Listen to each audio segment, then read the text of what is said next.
வணக்கம் மக்களே, welcome to my YouTube channel. So நம்ம விஜய் விஷால் அன்சிதா வந்து மீட் பண்ணியிருக்காங்க. So Vishal and Arun also meet பண்ணியிருக்காங்க. ஸோ ரெண்டு பேருமே விஷாலோட மீட் பண்ணது வந்து ரொம்ப சந்தோஷமாக இருக்குது. ஸோ ரொம்ப நாள் வந்து மீட் பண்ணாதமே இருந்தாங்க. ஸோ இப்போ வந்து மீட் பண்ணி அது போஸ்ட்லாம் பார்க்கும்போது ரொம்ப சந்தோஷமாக இருக்குது.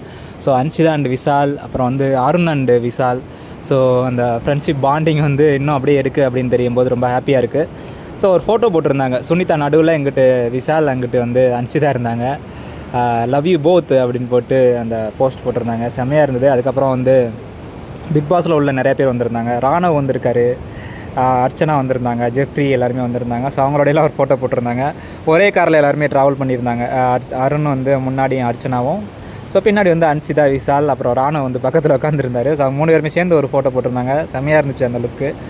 ஸோ அருண் அண்டு ராணவும் வந்து அண்ணன் தம்பி அந்த அளவுக்கு பழகிட்டு இருந்தாங்க. அது மாதிரி அருண் அண்ட் விஷாலோட பாண்டிங் எல்லாருக்குமே தெரிஞ்சிருக்கும். ஸோ செம ஃப்ரெண்ட்ஷிப் அது உண்மையிலே பார்க்குறதுக்கே நல்லா இருந்தது. ஸோ இப்போ திருப்பி கண்டினியூ ஆகிறது வந்து ரொம்ப நல்லது. ஸோ அன்சிதா அண்ட் விஷாலோட அந்த பாண்டிங் வந்து இன்னும் அப்படியே இருக்குங்க. ஸோ நான் கூட அப்படியே விட்டு போயிருமோ அப்படின்னு நினச்சேன். But nice to C after long time Anshitha and Vishal together. So பார்க்கலாம் அடுத்து வேறு இடத்துல எப்போ எங்கேயாவது மீட் பண்ணுறாங்களா அப்படின்னு. எனக்கு தெரிஞ்சு விஷால் வந்து May 31 வந்து மலேசியா போகிறாருன்னு நினைக்கிறேன். ஒரு போஸ்ட் பார்த்தேன். ஸோ அங்கே ஒரு ப்ரமோஷன்ஸ்க்காக. ஸோ வேறு ஏதாவது அப்டேட் இருந்தால் நான் உங்களுக்கு அப்டேட் பண்ணிட்டேன். Thank you, stay tune.